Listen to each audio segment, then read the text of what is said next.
10 సంవత్సరాల క్రిందట ఒకసారి గుర్తుకు తెచ్చుకుంటే అప్పుడు నిక్కర్లు వేసుకుని ఉండేవారు. నిక్కర్లు బ్లూ నిక్కరు, బ్లూ టెల్లిన్ షర్టు, బ్లూ నిక్కరు, తెల్లగా ఉండి మంచి తొడలు అవి రౌండ్గా ఉండి చాలా చక్కగా ఉండేవాడు. ఇంకా గుర్తు ఏంటంటే,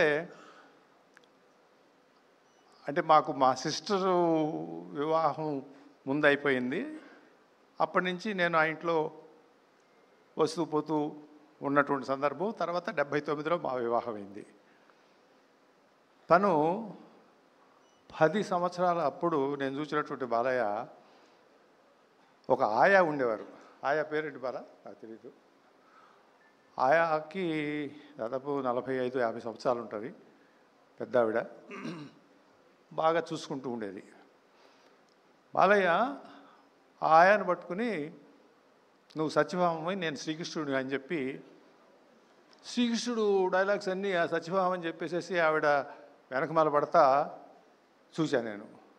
అరే, ఇంత చిన్నప్పుడు ఈ శ్రీకృష్ణుడు డైలాగ్స్ వల్లెవేయటము, లేకపోతే చెప్పటమో నటించటమో అనేటటువంటిది, ఓహో కళ అంశం వచ్చింది, ఈయన రాబోయే రోజుల్లో మంచి నటుడు అవుతాడు అని అనుకున్నాం. కానీ 50 సంవత్సరాలు ఉంటాడని చెప్పి అనుకోలే. 50 సంవత్సరాలు సామాన్యం కాదు. ఒక రంగంలో, అది కళారంగంలో మెప్పించటము, ఒప్పించటము, అదే స్థాయిలో నిలబడటం అనేటటువంటిది మనిషిలో కృషి ఉండాలి, పట్టుదల ఉండాలి, దీక్ష ఉండాలి. ఇవన్నీ నేను మొన్న ఈ మధ్య చాలాసార్లు అడుగుతూ ఉంటాను నేను, బాలయ్య నువ్వు అల్లరిచిల్లరగా కనపడుతుంటావు నాకు మాట్లాడేటప్పుడో, లేకపోతే సందర్భం సమావేశాల్లో చూస్తూ ఉంటాను. మరి నీకు ఈ రకమైనటువంటి పట్టుదల ఇవి ఎలా వస్తవి? ఇది మామూలుగా ఈ రకమైనటువంటి ఒక కృషి, ఒక పట్టుదల, ఒక రకమైనటువంటి ఆ దీక్ష లేకపోతే రావే అంటే, నేను తెల్లారి 3 గంటలకు లెగుస్తాడు కదా, అప్పుడు వల్లె వేస్తాను. మరి ఎక్సర్సైజ్ అవన్నీ ఉన్నాయి కదా అంటే, బాత్రూంలో పోయినప్పుడు కూడా వేసేస్తానంటాడు.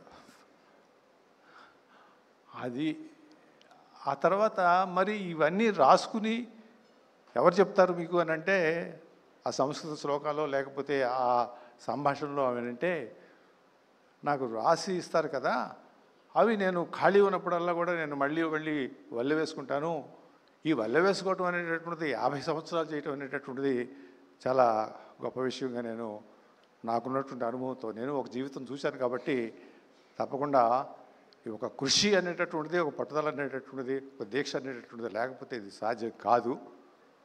చాలామంది చెప్తారు కదా సినిమాల గురించి, ఏది నరసింహనాయుడు లేకపోతే ఈ మధ్య వచ్చినటువంటి అఖండ, మిగతావి లెజెండో ఏదో చెప్తూ ఉంటారు. నాకు నచ్చినటువంటి చిత్రం గౌతమిపుత్ర శాతకర్ణ.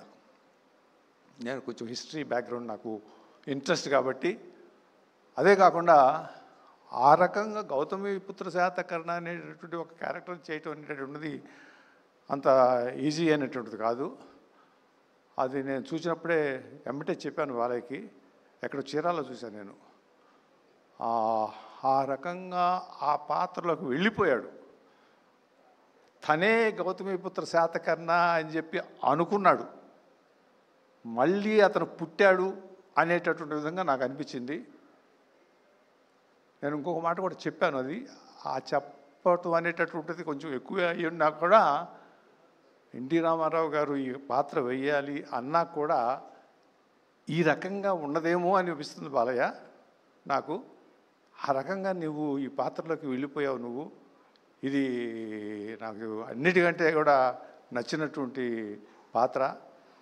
ఎందుకంటే హిస్టరీని డిపిక్ట్ చేస్తున్నప్పుడు ఆ కాలం 2000 సంవత్సరాల క్రితం పాత్ర అది. ఆనాటి పాత్రని తీసుకుని మలిచి దాన్ని అవగాహన చేసుకుని దానిలోకి వెళ్ళిపోయి ఒక దీక్ష పట్టుదలతో చేసినటువంటి చిత్రంగా నేను భావించాను.